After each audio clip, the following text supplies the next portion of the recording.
UPSC 2022 का result आ गया है और पिछली बार के जो टॉपर थे दिव्या तंवर मैम, उनकी इस बार जो रैंक है वो 105 है, जो कि काफ़ी अच्छे रैंक है। और इस बार ये प्रॉपर आईएएस ये बन जाएंगे, इनको प्रॉपर आईएएस मिल जाएगा, जो कि हिंदी मीडियम से थे ये। सो हम इस वीडियो के अंदर दिव्या तंवर मैम की कॉपी को देखेंगे, जो कि उन्होंने दृष्टि आईएएस के वहाँ पर लिखी थी। इस कॉपी को देखने के बाद में आप ये समझ सकते हैं कि यूपीएससी टॉपर अपने आंसर कैसे लिखते हैं, जिसके कारण उनको इतने अच्छे मार्क्स मिलते हैं और वो टॉपर बनते हैं। आपको सब कुछ जानने को मिलेगा इस वीडियो के अंदर, सो बने रहेगा। सो हेलो एवरीवन, नमस्ते India and wonderful welcome to civil aspirant. I hope आप सभी लोग काफ़ी बेहतरीन होंगे। My name is Mukesh Pukhraj and चलते हैं वीडियो को शुरू करते हैं। देखिए, मैं इस वीडियो को आगे ले जाऊंगा, लेकिन उससे पहले कुछ एक इन्फॉर्मेटिव जानकारी बीच में यहीं पे बताना चाहूँगा कि देखिए, इस कॉपी को मैं पूरा आपको बताने वाला नहीं हूँ, क्योंकि इसके अंदर काफ़ी ज़्यादा पेज है, करीब 32 पेज है।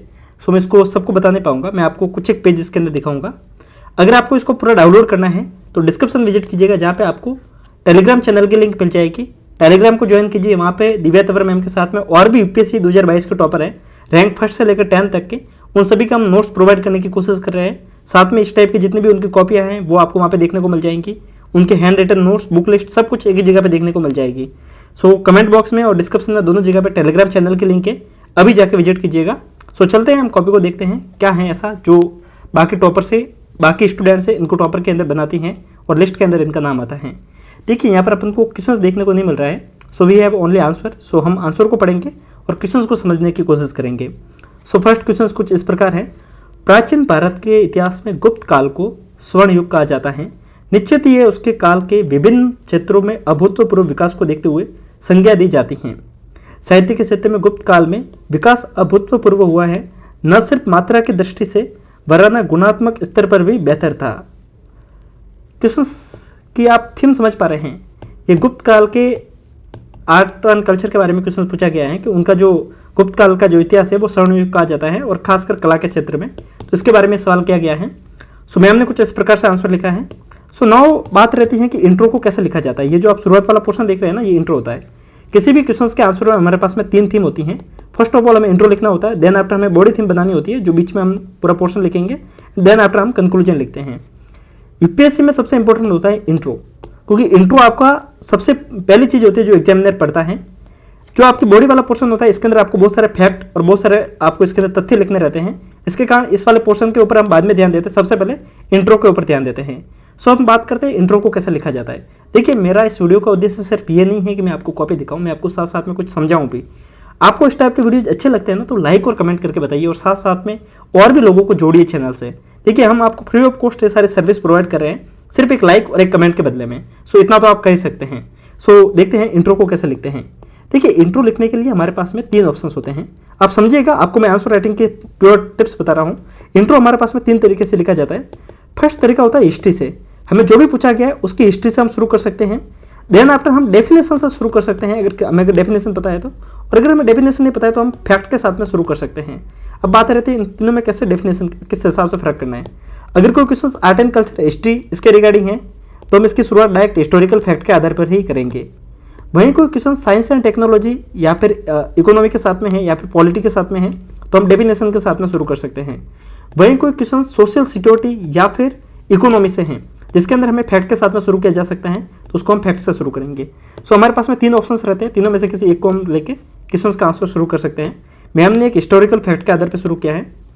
अब मैम ने बॉडी पार्ट में कुछ इस प्रकार से लिखा है। सबसे पहले उन्होंने कुछ एक प्रमाण दिए हैं कि किस हिसाब से गुप्त काल सबसे बेहतरीन था। प्रमाण के तौर पर उन्होंने चंद्रगुप्त द्वितीय के बारे में लिखा है, और उनके जो मेन कवि थे कालिदास के बारे में जानकारी लिखी है। कालिदास की कुछ एक जो इंपॉर्टेंट बुक्स थी, मेघदूत, रघुवंश, अभिज्ञान शाकुंतलम, उसके बारे में जानकारी लिखी है। इसके बारे में आप एक चीज़ ध्यान रखिएगा कि जितने ज़्यादा आप फैक्ट लिखेंगे उतने ज़्यादा आप अच्छे आंसर को लिख पाएंगे, ठीक है। इन्होंने कालिदास के बारे में लिखा, कालिदास की बुक के बारे में लिखा, और देन आपने बुक के नाम और बुक की कहानी किससे संबंधित थी उसके बारे में लिखा। ये इसी कारण पॉसिबल है क्योंकि इनका ऑप्शनल हिंदी साहित्य था। सो हो सकता है कि किसी का ऑप्शनल हिंदी लिटरेचर नहीं, तो वो इतनी जानकारी नहीं रखता होगा। तो हर एक को अपने अपने ऑप्शनल का थोड़ा बहुत बेनिफिट मिलता है। तो ये क्वेश्चन आर्ट एंड कल्चर का था, तो उन्होंने कुछ अच्छा लिख दिया। देन आफ्टर उन्होंने भभूति के बारे में लिखा है, गुप्त काल में संस्कृत का भी विकास हुआ उसके बारे में लिखा है, एंड उन्होंने एक पॉजिटिव अप्रोच के साथ में क्वेश्चन के आंसर को खत्म किया है। अब हम क्वेश्चन सेकंड को देखते हैं, जो कि यूएन के रिगार्डिंग है, और आई थिंक ये आईआर से हम रिलेट कर सकते हैं। सो नहीं, आईआर से क्वेश्चन नहीं, इस क्वेश्चन को सबसे पहले पढ़ना पड़ेगा। ये बाल वधू के रिगार्डिंग है, यानी कहने का मतलब ये बाल विवाह के रिगार्डिंग है, यानी कि ये क्वेश्चन है सोशल इश्यू का एक क्वेश्चन है ये। सो आप इस चीज़ को समझिएगा। सोशल इश्यू का क्वेश्चंस को डील करने के लिए आपके पास में बहुत सारे फैक्ट और बहुत सारे आपको रिपोर्ट्स के बारे में जानकारी होना जरूरी है। मैं इस क्वेश्चंस को पढ़ता हूँ, इस क्वेश्चंस के आंसर को पढ़ता हूँ और समझता हूँ, बट उससे पहले अगर आप एक बार यूपीएससी की तैयारी को सीरियस मोड में करना चाहते हैं then I will recommend you UPSC वाला, जहाँ पर आप इंडिया की बेस्ट फैकल्टी से पढ़ सकते हैं। और यहाँ पर अभी प्रतिज्ञा दिवस के ऊपर काफ़ी अच्छे अच्छे इनिशिएटिव लिए जा रहे हैं और यूपीएससी के कोर्सेज आपको काफ़ी कम प्राइस के ऊपर प्रोवाइड हो रहे हैं। वैसे इनकी फीस काफ़ी ज़्यादा एफोर्डेबल है।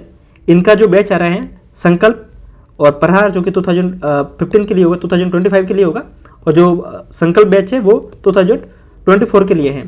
सो आप देख सकते हैं अगर आप यूपीएससी की तैयारी करना चाहते हैं तो आप इनके साथ में जुड़ सकते हैं। और प्रतिज्ञा दिवस के ऊपर आपको 500 रुपये का डिस्काउंट देखने को मिल रहा है। और एडिशनल अगर आप हमारा एस्पिरेंट 10 कोड यूज़ करते हैं तो आपको हमारी तरफ से 500 रुपये का एडिशनल डिस्काउंट देखने को मिल जाएगा। सो ओवरऑल आपको 2000 रुपये का डिस्काउंट देखने को मिल रहा है। ये एक अच्छा टाइम है, अभी से तैयारी में लग जाइए। And another thing is that कि अगर आप यूपीएससी की बुक्स को लेकर कंफ्यूजन में हैं तो फिजिक्स वाला आपको यूपीएससी की बुक्स भी प्रोवाइड कर रहा है जो कि काफ़ी अफोर्डेबल प्राइस पे है। इसकी लिंक डिस्क्रिप्शन में मिल जाएगी। सो अभी जाके इसको विजिट कीजिए। यूपीएससी की तैयारी को शानदार बनाने का एक अच्छा ऑप्शन है, जाइए और विजिट कीजिए। वीडियो के मुद्दे के ऊपर हम फिर से आते हैं। So we will discuss about the second question and which is the regarding to UN. और क्वेश्चन कुछ इस प्रकार है, मैं फिर से गलती कर दी, फिर से मैंने यूएन बोल दिया। ये क्वेश्चन है जो कि बाल विवाह के रिगार्डिंग है। क्वेश्चन को पढ़ते कुछ इस प्रकार है। क्वेश्चन हमारे पास में नहीं है, आंसर को पढ़ते हैं और क्वेश्चन को समझने की कोशिश करते हैं। संयुक्त राष्ट्र की एक रिपोर्ट के अनुसार भारत विश्व की हर 3 बाल वधुओं में से एक का घर है, अर्थात विश्व में हर 1/3 बाल विवाह केवल भारत में घटित होते हैं। क्वेश्चन किस प्रकार से होगा आप समझ सकते हैं। बाल विवाह को रोकने के लिए, बाल विवाह के चुनौतियों से रहिए, या फिर कुछ इसी प्रकार से क्वेश्चन रहा होगा। देखिए हमें सिर्फ ये समझना है कि टॉपर आंसर को कैसे लिखते हैं। एक सामान्य व्यक्ति जब आंसर लिखेगा तो वो बाल विवाह के बारे में डेफिनेशन देगा। मैंने आपको इंट्रो में बताया था, या तो आप हिस्ट्री से शुरू कीजिए, डेफिनेशन से शुरू कीजिए, या फिर फैक्ट से शुरू कीजिए। मैम यहाँ पर फैक्ट लिखा, मैंने आपको बताया भी था कि सोशल इश्यू या फिर इकोनॉमी का क्वेश्चन है तो उसको अपन किससे डील करेंगे, फैक्ट से। तो मैम ने फैक्ट कैसे दिया कि यूएन की एक रिपोर्ट के अनुसार भारत में 1/3 मतलब विश्व के 1/3 बाल विवाह सिर्फ भारत में घटित होते हैं। सो एक फैक्ट है।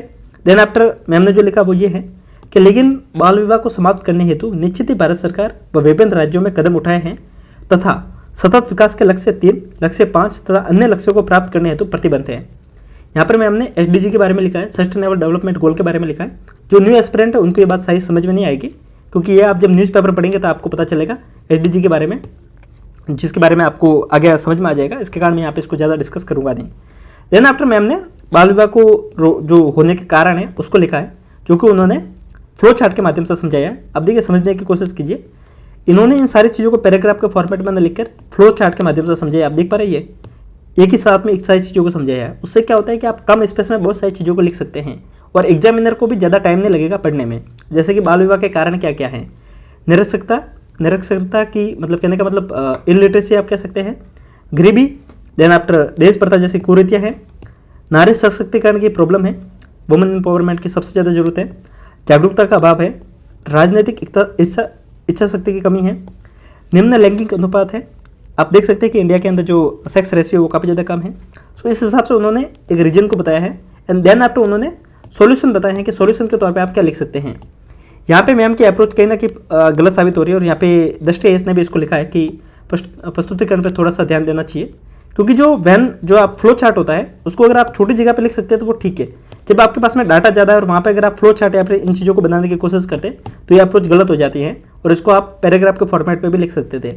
समाधान के तौर पर लिखा है कि शिक्षा को बढ़ाना चाहिए, जागरूकता को फैलाना चाहिए, एनजीओ जो हेल्थ वर्कर है उसके बारे में जानकारी देखी है, गरीबी को दूर करने के लिए कुछ उपाय करने चाहिए, कानून तोड़ने वालों के लिए सख्त कार्रवाई करनी चाहिए, जागरूकता फैलाने वाले विज्ञापन फैलाना चाहिए, देन आफ्टर महिलाओं के लिए रोजगार के क्षेत्र लाने चाहिए, देन आफ्टर महिलाओं की सुरक्षा को सुनिश्चित करना चाहिए।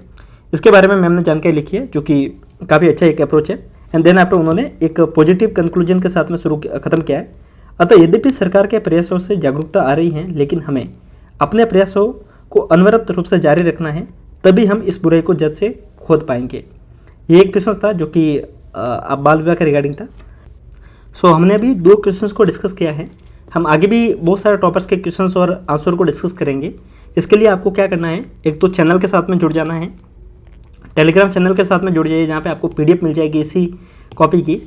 एंड इसके साथ में नीचे आपको हमारे इंस्टाग्राम अकाउंट की लिंक मिलेगी, उसके ऊपर आप कनेक्ट हो जाइए। जितने भी न्यू एस्पिरेंट है, जिनको यूपीएससी में कुछ दिक्कत आ रही है तो आप वहाँ से मेरे से डायरेक्ट जुड़ सकते हैं। इसके अलावा वहाँ पर आपको बहुत सारे यूपीएससी के फ्री क्लासेस के बारे में मैं आपको जानकारी देता रहता हूँ। सो आप टेलीग्राम और इंस्टाग्राम की भी लिंक मिल जाएगी, उससे भी जुड़ जाइएगा। आपको बहुत सारी चीज़ें वहाँ पे फ्री में देखने को मिल जाती हैं। सो जितने भी न्यू एस्पिरेंट हैं एक बार वहाँ पे आ जाइएगा। सो मिलते हैं ऐसे ही इन्फॉर्मेटिव वीडियो के साथ में। तब तक के लिए हंसते रहिए, मुस्कुराते रहिए, साथ साथ में पढ़ते भी रहिए।